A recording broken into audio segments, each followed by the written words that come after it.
भगवान शंकर ने पिपलाद से कहा, तुम उस दानी के पुत्र हो जिसके आगे देवता भी भीख मांगने को मजबूर हो गए थे। इतने बड़े दानी के पुत्र होकर भी तुम भिक्षुक पर क्रोध करते हो। महर्षि दधीचि के पुत्र का नाम था पिपलाद। चूँकि वह सिर्फ पीपल का फल ही खाया करते थे, इसलिए उन्हें पिपलाद के नाम से पुकारा जाता था। अपने पिता की तरह पिपलाद भी बहुत तेजवान और तपस्वी था। जब पिपलाद को यह पता चला कि देवताओं को अस्थि दान देने के कारण उनके पिता की मृत्यु हो गई, तो उन्हें बहुत दुख हुआ। आग बबूला होकर उन्होंने देवताओं से बदला लेने का निश्चय किया। यही सोचकर वह शंकर भगवान को खुश करने के लिए उनकी तपस्या करने लगे। उनकी तपस्या से अंततः शंकर भगवान खुश हुए और पिपलाद से वरदान मांगने को कहा।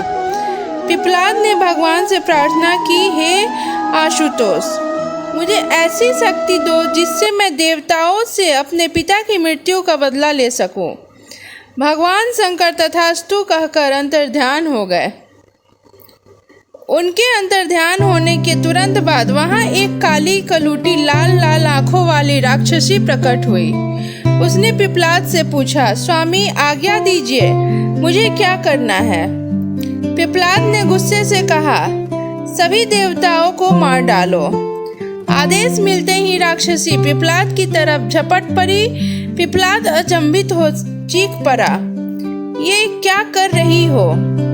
इस पर राक्षसी ने कहा, स्वामी अभी अभी आपने ही तो मुझे आदेश दिया कि सभी देवताओं को मार डालो। मुझे तो सृष्टि के हर कण में किसी न किसी का वास नजर आता है। सच तो यह है कि आपके शरीर के हर अंग में भी कई देवता दिख रहे हैं मुझे, और इसलिए मैंने सोचा कि क्यों न शुरुआत आपसे ही करूं।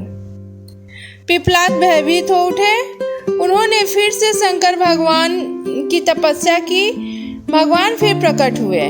पिपलाद के भय को समझकर उन्होंने पिपलाद को समझाया, वत्स, गुस्से में आकर लिया गया हर निर्णय भविष्य में गलत ही साबित होता है।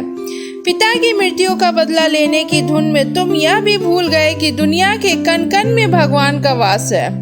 यह सुनते ही पिपलाद का क्रोध शांत हो गया और उन्होंने भगवान से क्षमा मांगी। इस तरह एक बार फिर देवत्व की रक्षा हुई।